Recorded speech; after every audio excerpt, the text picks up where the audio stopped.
देख रहे हैं राष्ट्रवाणी और मैं हूं आपके साथ शालिनी सिंह।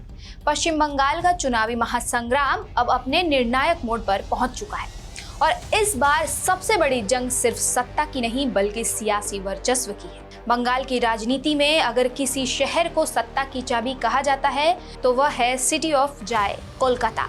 यही वजह है कि कोलकाता की 11 विधानसभा सीटों को पूरे बंगाल की सत्ता का बैरोमीटर माना जाता है। 2011 से लेकर अब तक कोलकाता में टीएमसी का दबदबा कायम रहा है। 2021 के विधानसभा चुनाव में तो टीएमसी ने यहां क्लीन स्वीप करते हुए सभी सीटों पर जीत दर्ज की थी, लेकिन 2026 के चुनावी रण में तस्वीर कुछ बदली नजर आ रही है। इस बार कोलकाता की हवा में परिवर्तन की आहट महसूस की जा रही है और सबसे बड़ा झटका खुद मुख्यमंत्री ममता बनर्जी के गढ़ भवानीपुर से मिलता दिख रहा है।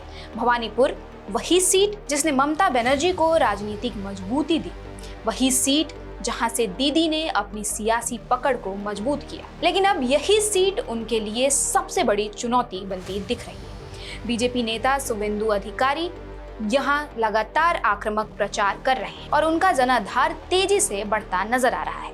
हाल ही में भवानीपुर के चक्रबेड़िया रोड पर चुनाव प्रचार के दौरान जो दृश्य देखने को मिला उसने बंगाल की राजनीति में नई बहस छेड़ दी। ममता बनर्जी अपनी जनसभा को संबोधित कर रही थी, लेकिन कुछ ही दूरी पर शुवेंदु अधिकारी की रैली भी चल रही थी। बीजेपी कार्यकर्ताओं की जोरदार नारेबाजी, लाउडस्पीकर की तेज आवाज और जय श्री राम के नारों के बीच ममता बनर्जी अचानक नाराज हो गई और अपना भाषण अधूरा छोड़कर मंच से उतर गई। ममता के इस कदम ने राजनीतिक गलियारों में कई सवाल खड़े कर दिए। क्या दीदी दबाव में हैं? क्या भवानीपुर में उनकी पकड़ कमजोर पड़ रही है? क्या बीजेपी ने उनके सबसे सुरक्षित किले में सेंध लगा दी है? ममता के मंच छोड़ने के बाद टीएमसी कार्यकर्ता भड़क उठे। शुवेंदु अधिकारी की सभा के पास पहुंचकर विरोध प्रदर्शन शुरू हुआ।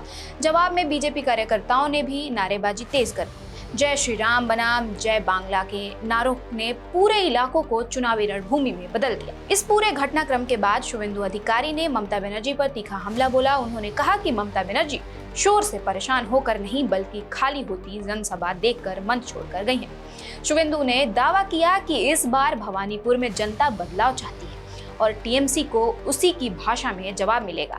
राजनीतिक विशेषज्ञों की माने तो भवानीपुर की लड़ाई अब सिर्फ एक सीट की लड़ाई नहीं रह गई है। यह चुनाव ममता बनर्जी की साख, टीएमसी के भविष्य और बीजेपी के बंगाल मिशन तीनों के लिए बेहद अहम बन चुका है। चुनाव से पहले ममता बनर्जी जहां 2/3 बहुमत का दावा कर रही थी, वहीं अब उनके बयान और प्रचार रणनीति में बदलाव साफ देखा जा सकता है। पहले पूरे बंगाल की बात करने वाली दीदी अब अपनी सीट पर ज्यादा समय दे रही है, जनता से सीधे वोट मांग रही हैं और कई जगह माफी तक मांगती नजर आ रही हैं। कोलकाता की 11 सीटों पर इस बार कांटे की टक्कर मानी जा रही है। अगर बीजेपी यहां मजबूत प्रदर्शन करती है तो यह बंगाल की सत्ता परिवर्तन की बड़ी आहट हो सकती है, लेकिन अगर ममता बनर्जी अपने गढ़ को बचाने में सफल रहती हैं तो बीजेपी के लिए सत्ता की राह मुश्किल हो जाएगी। 4 मई को आने वाले नतीजे सिर्फ सीटों का फैसला नहीं करेंगे बल्कि यह तय करेंगे कि बंगाल में ममता बनर्जी का जादू कायम है या फिर परिवर्तन की सुनामी ने उनके सबसे मजबूत किले को भी हिला दिया है। फिलहाल बंगाल की सियासत का सबसे बड़ा सवाल यही है, क्या भवानीपुर में दीदी सुरक्षित हैं या शुवेंदु अधिकारी ने बंगाल की राजनीति में नया इतिहास लिखने की तैयारी कर ली है। ऐसी तमाम खबरों के लिए बने रहिए राष्ट्रवाणी के साथ ही चैनल को सब्सक्राइब और लाइक करना ना भूलिए।